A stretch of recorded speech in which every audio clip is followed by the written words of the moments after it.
Good afternoon. So this is car forensics on a 1990. I got this blinker on right now. It's blinking kind of dim. That's a clue. So when you turn the left blinker on, the left blinker blinks just fine. But when you step on the brakes, that flashes fast like the lamp's bad. And, hang on for a sec. And the right blinker blinks instead.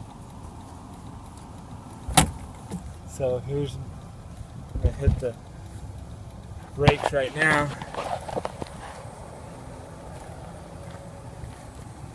So that blinker's done, and this blinker blinks fast, and the left blinker's on.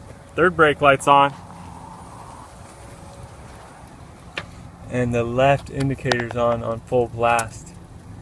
And it happens exactly the same if you go like this. It blinks once on the right side, but then the left signal's on, and it's blinking fast. And if you look really closely, this is another clue. That one is blinking very, very dim.